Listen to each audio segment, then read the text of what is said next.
खबर छत्तीसगढ़ से है, जहां पर महिलाएं और बच्चे सावधान रहें, क्योंकि डोंगरगढ़ में ऐसी मानव तस्करी का खुलासा हुआ जिनके लोग जो हैं वो पूरे छत्तीसगढ़ में फैले हुए हैं। मानव तस्करी छत्तीसगढ़ में हमेशा से होती रही है। पहले मानव तस्करी के जरिए दिल्ली, मुंबई में घरों में काम करने वाली महिलाओं को पहुंचाया जाता था। अब सिस्टम को थोड़ा अपग्रेड करके वेश्यावृत्ति के लिए महिलाओं की तस्करी की जा रही है और ये सब कारनामों को अंजाम भी एक महिला के द्वारा दिया जा रहा है। ताजा मामला राजनांदगांव जिले के डोंगरगढ़ थाना का है, जहां पर लगातार गुम इंसान की रिपोर्ट दर्ज हो रही थी, जिस पर उच्च अधिकारियों के मार्गदर्शन में थाना प्रभारी द्वारा टीम बनाकर सभी दिशा में जांच की जा रही थी। अब डोंगरगढ़ पुलिस को मानव तस्करी को पकड़ने में बड़ी सफलता प्राप्त हुई। एसडीओपी डोंगरगढ़ चंद्रेश ठाकुर ने प्रेस कॉन्फ्रेंस करते हुए इस पूरे मामले का खुलासा किया और बताया कि अभी इस मामले में और आरोपियों की गिरफ्तारी हो सकती है।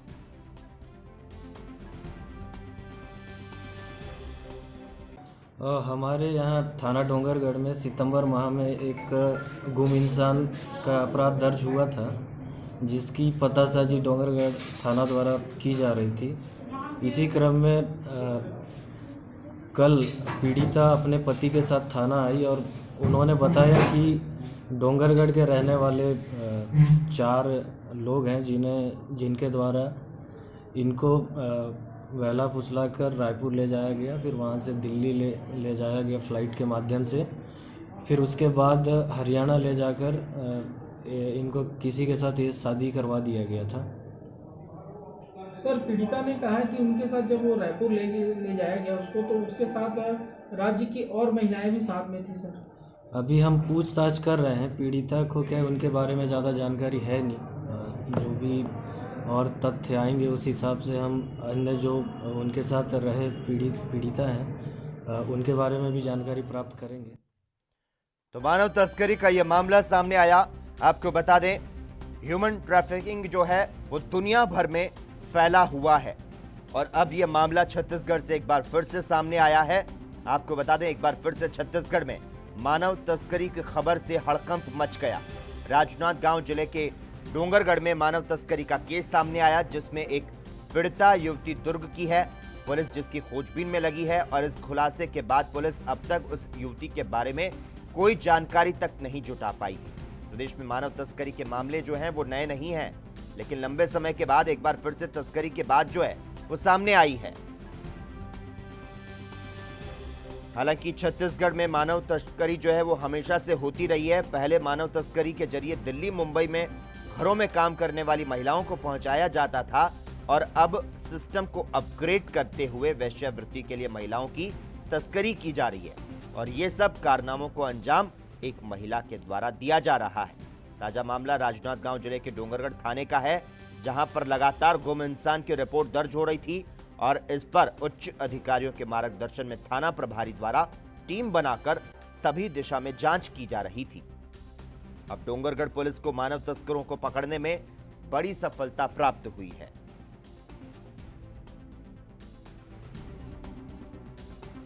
और अब पुलिस इस मामले में मास्टरमाइंड तक पहुंच रही है और जानने की कोशिश की जाएगी और तमाम इस मामले से जुड़े जो तार है उसे खंगाला जाएगा। तो मानवता को शर्मसार करती मानव तस्करी की यह घटना छत्तीसगढ़ से सामने आई है और इसमें कारनामों को अंजाम जो है एक महिला के द्वारा ही दिया जा रहा था। तो राजनांदगांव जिले के डोंगरगढ़ में अंतर्राज्यीय मानव तस्करी का बड़ा मामला सामने आया और इस घटना का खुलासा उस वक्त हुआ जब एक विवाहित महिला ने स्वयं पुलिस के पास पहुंचकर प्रदेश की लड़कियों को अपहरण कर राज्य के बाहर भेजने वाले गिरोह की जानकारी दी और इसके बाद पुलिस हरकत में आई। महिला और उसके पति के बयान के आधार पर पुलिस ने ताबड़तोड़ कार्रवाई करते हुए नगर के 4 आरोपियों को गिरफ्तार करने में सफलता हासिल की है।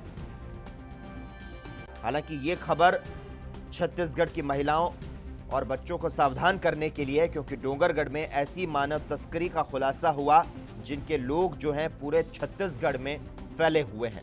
मानव तस्करी छत्तीसगढ़ में हमेशा से होती रही है। पहले मानव तस्करी के लिए दिल्ली मुंबई में घरों में काम करने वाली महिलाओं को पहुंचाया जाता था। अब इस सिस्टम को अपग्रेड करते हुए वेश्यावृत्ति के लिए महिलाओं की तस्करी की जा रही है।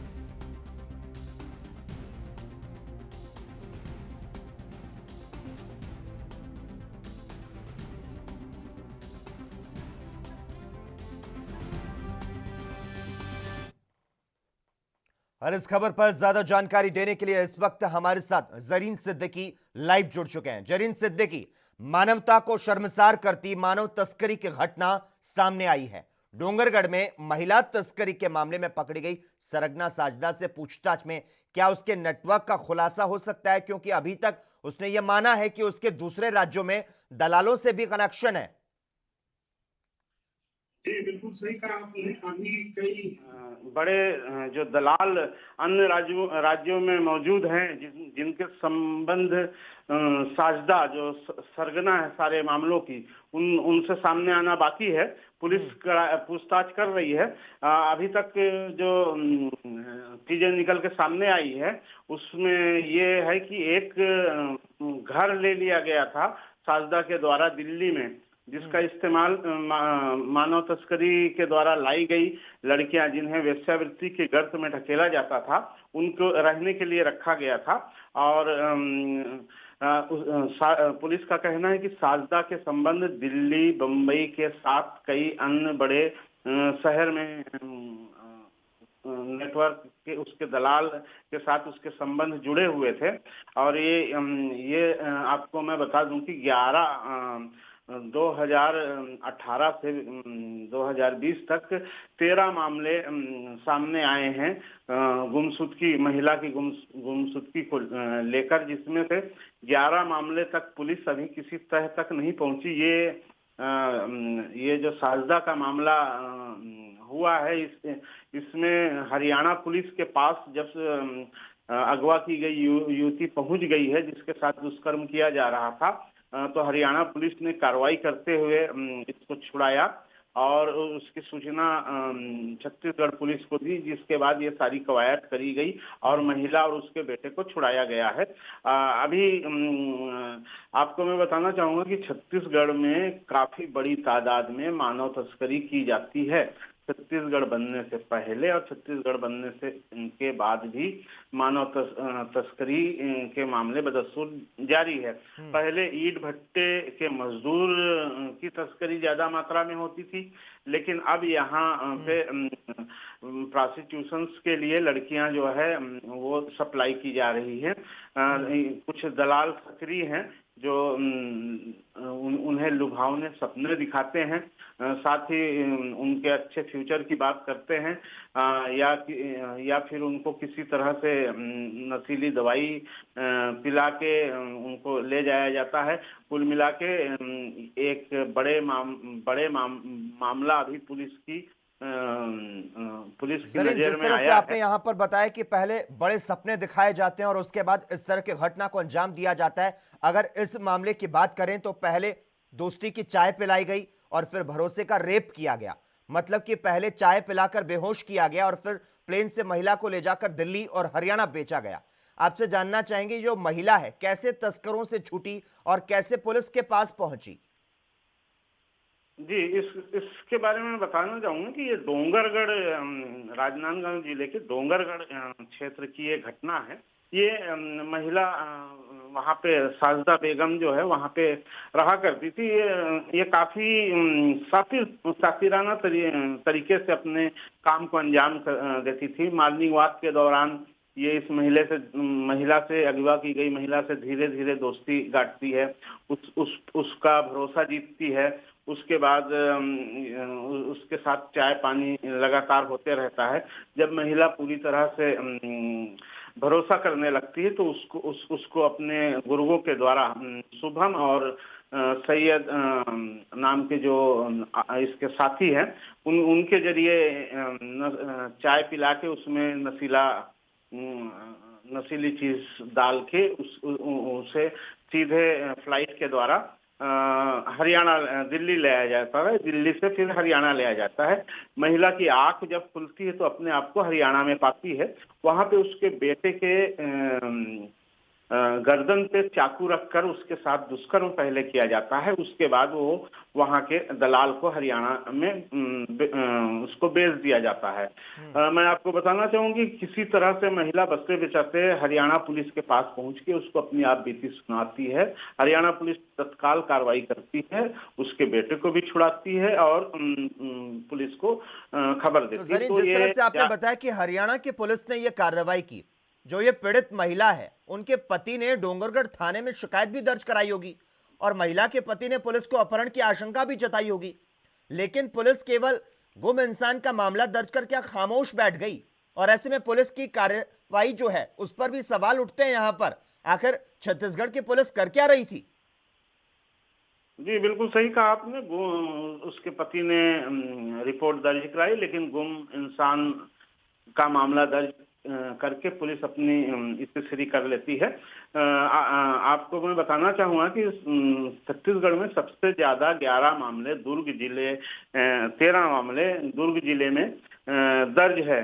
अगर पुलिस सही वक्त पे अपनी कार्रवाई करती तो ये इस घटना को होने से बचाया जा सकता था, लेकिन गुम इंसान मान के पुलिस की जो लापरवाही बरती गई है, इसके बाद ही इस तरह का ये पूरी घटना घटी है। तो पुलिस कहीं ना कहीं इस मामले में दोषी है। और अभी तक मैं आपको बताऊंगा, जो 13 मामले छत्तीसगढ़ में गुम मामले दर्ज हैं, जिसमें से 11 मामले जो के त्यों पेंडिंग हैं, उनमें किसी भी तरह की कामयाबी पुलिस को नहीं मिली है।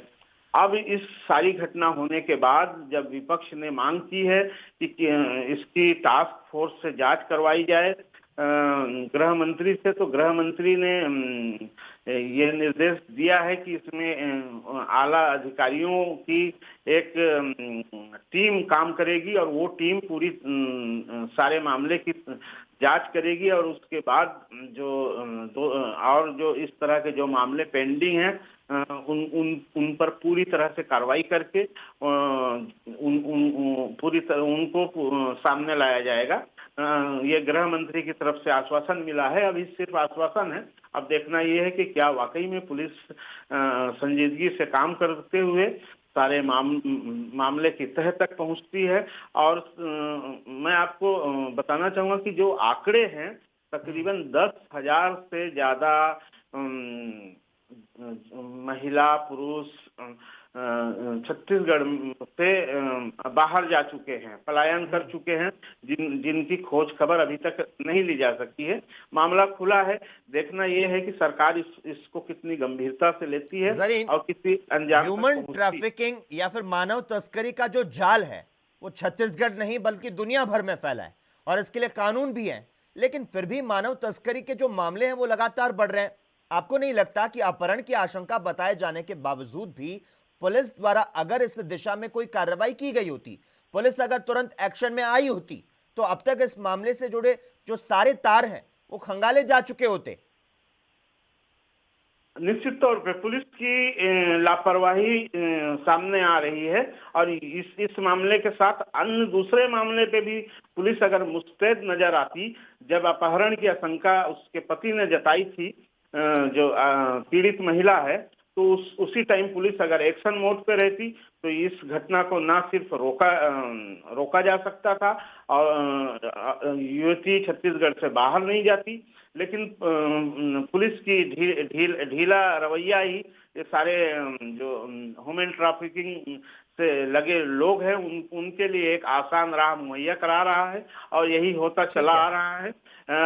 अब एक जो मामला काफी ये साजदा बेगम वाला मामला, पुलिस जो है वो खामोश बैठी थी और इसीलिए उसकी कार्रवाई पर यहां पर सवाल जो है वो भी हम कर रहे हैं। धन्यवाद जरीन तमाम जानकारी देने के लिए। देश दुनिया की खबरों के लिए ANB न्यूज को सब्सक्राइब करें और बेल आइकन दबाएं।